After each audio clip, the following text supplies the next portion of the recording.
guy that sat in the flight engineer seat. You can see he had everything.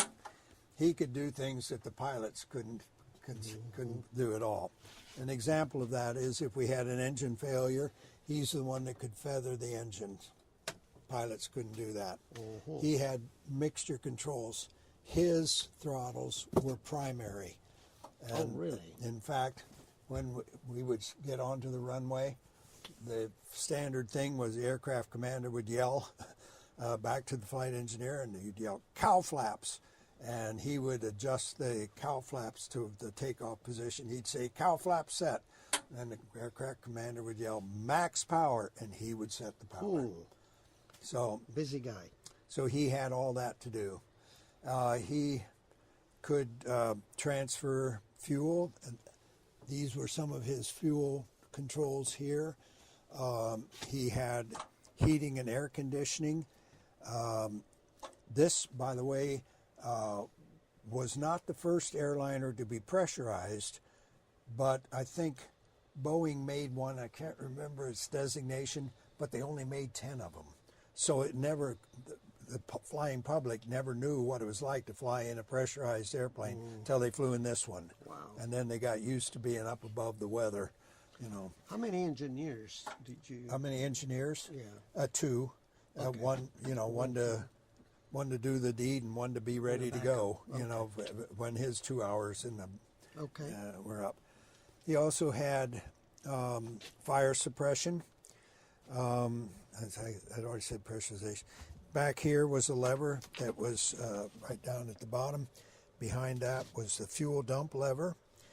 Over here there was a pump, place where you could put a pump handle, and you could transfer out of cans, you could transfer hydraulic fluid. The airplane, I believe, carried a reserve oil tank of about 100 gallons, and he could transfer oil to any engine in flight. Wow.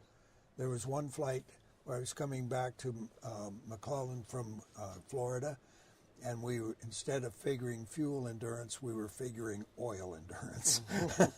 So there's an oil quantity gauge here for each engine? I don't know. I don't remember.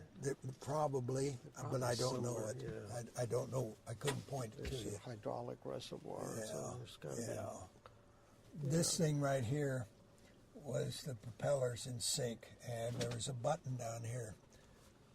I think it was this one that you'd push, and they would sync the propellers, and you would see these things stand still, and that meant all the propellers were going at the same speed. Here's the oil quantity. There you go. Yeah. Okay. Yeah. Yeah, I see. Yeah, well, that's neat. Okay. One of the things that you don't see on airplanes that much that's unique to this one is this inclinometer. Oh yeah. And the reason for that was we had to fly at a deck angle in order for the radar to work, and the engineer kept us at that deck angle. Interesting. Yeah. Wow. Okay. Yeah. So Okay. it's basically the only thing that the pilot could do that this guy couldn't. The red knobs on top of the throttles, I could reverse the propellers. He couldn't. Okay. But that's it. And Over there, there is a handle sticking up. I just don't see it. Oh, there it is. It's in the back. It's that thing with the red on it. I don't know if your cameras can see it. Oh, I see it. Yeah. Yeah. Okay. And that is hydraulic pump. So if you lose secondary hydraulics and you're afraid to cross over and not use your primaries, you can use that pump to pump the gear down and actually change flap settings, although that would be a very hard thing to do. We typically didn't do that. Right. Okay, now The three instruments up there, that was your TACAN. Okay. And the rest of it, there's, just your gear warning over there, and just standard instrumentation that you would have in an aircraft of this vintage. Okay. Question for you. How long did it take to pre-flight the aircraft? Oh, quite a while. The Dash 1? It was about an hour. About an hour, okay. For everybody to check their things, for when I did the inside, I did everything. I mean, I touched every single thing that was there and made sure. The trim, for example, I would run the trim through all the way. And you had and then somebody set on the it. ground to tell you where? No, you just run it through to make sure it would work. Okay. Yeah. And I mean, like I said, I touched every single thing and set everything up. Okay. And we did it on the outside. And as an aircraft commander, I trusted the co-pilot to do everything outside except for one thing, and that was to check the gear doors, because they had to be locked. Okay. And if they weren't locked and you took off and it was kind of flopping and you raised the gear, you lost the gear door. I bet. Yeah. And you had a hard time explaining that. So I always checked it. Yeah, yeah. My flight jacket was oil soaked from checking it. Yeah, that's right. Because these things dripped oil like crazy. Oh yeah. Now you mentioned that you don't know what they did in the back, but None as was well. that a higher classification or more classified area? Or No. could you walk back? Oh, and yeah, forth? no problem. That's not a problem. You just didn't. Yeah, Yeah. there was a time, and there was over out of Karat, where we stopped to pick up two people that came out of a building with no windows and hardly said hello to us. And they sat right aft of the pilot bunks up here with a curtain around them, and the rack that they had is gone, but it was an equipment rack. They brought their equipment with them, and they put it in there, and they stayed behind that curtain no matter how hot it was in here. And one of the things that I didn't mention when we were back there, all of those black boxes are operated by vacuum tubes. There isn't a transistor in it because they hadn't been invented yet. Right. So in order for a vacuum tube to work, the first thing that happens is a heater element inside comes and heats up the vacuum tube. Right. Think about that for a moment, and think about flying this thing in the tropics with all of those boxes back there with a heater inside. Yeah, yeah. It got very, very I'm warm sure in it here. did. And I don't know how those guys stayed in that compartment with that curtain around them. You know, and then they didn't say a word to us. We took them back to that building on the crew bus, and They went didn't. in. So they didn't have a mission here. They were I just don't being know. transported. Yeah, I don't know what they did, but they were with us for the mission. So I don't know. Okay. I don't know. And the usual way to get inside the aircraft was The back door. the back. The way that we was came in. always- Oh, okay. There's no other entry on the side. None, there's one behind you, but we never used it. I see.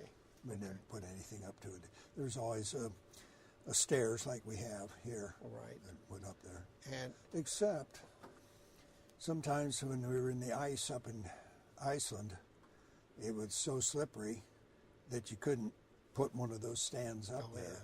yeah. And on those occasions, we would jump out of the back door onto the roof of a Coleman tug and climb down the tug. Oh my gosh. I landed in Iceland one time, and we did not get the correct runway condition rating, and I landed, instead of going down the runway like that, I went down the runway like that, and I started to drift off, and I said, I'm going to go off the runway, and I can't, I'm not going to buy that. So I yelled at the engineer, and I did this, and I pushed my throttles forward, and I yelled at him, max power. And when I got the power, I had control of the airplane. So I took off, and I told the co-pilot, get me a closed pattern, we're coming back. And people looked at me like I was crazy. And this time I was prepared, and I landed kind of on the right side of the runway, and I kept this a little bit of power on and kind of managed it until I could bleed the power or the airspeed down and get the lift off the wings, and then I could kick it out. Right. And that's the occasion that we had to jump off onto the Coleman tug. Interesting. So how reliable was the aircraft? Did it break a lot of times before you took off and something wasn't working right? They were a maintenance hog. They really were. It wasn't at all unusual to lose an engine while we were flying. And in fact, if you have time for a story, ferrying an airplane, I wasn't in control. I wasn't in command. I'm sorry about that. I was the co-pilot, and we were going from Korat up to Taiwan. And we got just over the Vietnam border, and the whole airplane shook. And we lost number 4 engine, a piston let go, and the jug, we called it, the cylinder head, was blown off the engine. We returned back, and they replaced number 4, and they tightened up the rocker boxes on number 1 because that had oil leaks that we would have run out of oil before we got to Taiwan. Right. So we took off the next day. This time, number 2 did exactly the same thing. Oh my gosh. We came back, and they changed number 2 engine. And we took off. This time we made it to Taiwan, and when we got there, that was the maintenance base at the time. When we got there, they changed number 3 because it was a high-time engine. Wow. So yes, they had their moments. Okay. When we were flying out over the water, if we lost an engine and had to return, we just headed for home.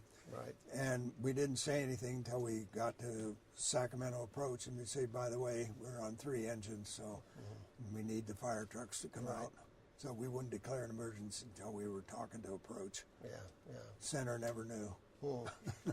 So how many hours total did you have on this aircraft? In this one, 2,200 about. 2,200. Very good. I don't have any questions. Okay. Maybe you. That's because I talk too much. Huh? Oh no, it's okay. All right. Well, thank you very much, Dave. Maybe we'll go downstairs a little bit, do a walk around. Maybe you can show us the landing gear. Sure. But these folks are probably waiting to. Yeah. Right? Okay. So Let's I'm do gonna it. just Let's do it. turn this off. Okay, we're outside. We're going to see some of the aircraft's features. So go ahead, Dave. This radome here, of course, is fiberglass so that the radar waves can escape. It can't be metal. So that has a tendency to deteriorate. And one trip, well, when it does deteriorate, it's usually at the front and it caves in, and then this comes off the airplane, and it has a tendency, wait for us if you would, okay? It has a tendency to take the skin on the bottom of the aircraft with it. So you be very careful when you're doing this. Also, one of the reasons why we were limited to 190 knots, okay? One time I flew one of these things with a whole bunch of 2x4s and plywood in there to make sure it didn't cave in on me. Oh, wow. And I flew it from Thailand to Korea. Really? Oh, my God. Now, Amazing. this, if you can get kind of a picture, notice how the landing gear does not come straight down. Yes.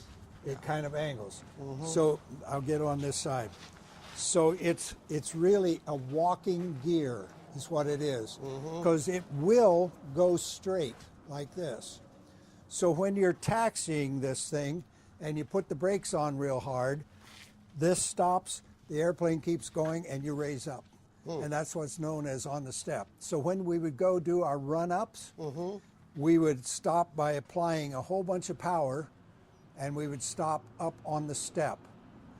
The engineer had to keep the airplane, keep enough power on the engines to keep us on the step throughout the entire run-up.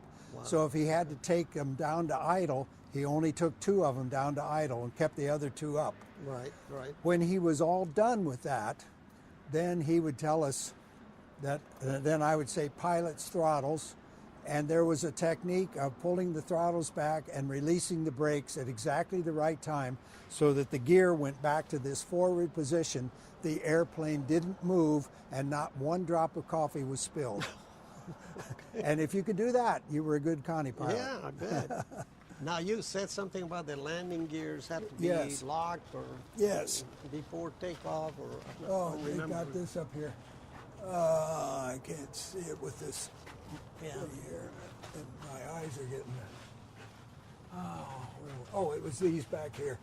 These I would have to check those rods, make sure they were locked every time. I see, yeah. Yeah.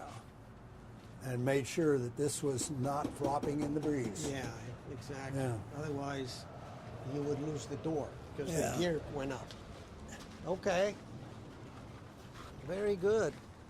Okay. Anything else significant here? Not really. The engine's 18 cylinders, right? Yeah.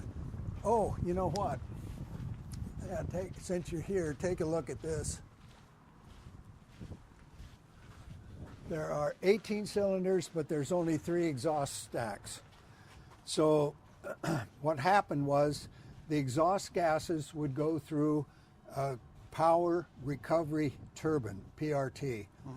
And what that did for us was there was a fluid coupling, well, it was linked back to the crankshaft of the engine through a fluid coupling, and that delivered back 150 horsepower to the engine. Ooh. Just because of the exhaust gases turning the turbine. It's like a turbocharger. Yeah, well, it wasn't a turbocharger, it was an exhaust gas power recovery. Okay. The turbocharger was also on it, Okay. but we called it the blower. Yeah. And you'd have to shift them when you got to a certain altitude in order to go high blower to get the air into the engine that you needed when the air was thinner. And that was a source of a problem with these. When we got up and started shifting blowers, then they started having engine failure and, Right. and blower failure. And these engines were, when I flew them, were quite old and they weren't making anymore. Yeah. So we had to baby them. Interesting. When did they retire this aircraft? Well, essentially it was done flying for the Air Force in about 1973, but I think it flew with the reserves until 76, and they did the mission up in Iceland through 1976. All right. Well, let's wrap it up. Anything else you like to tell us?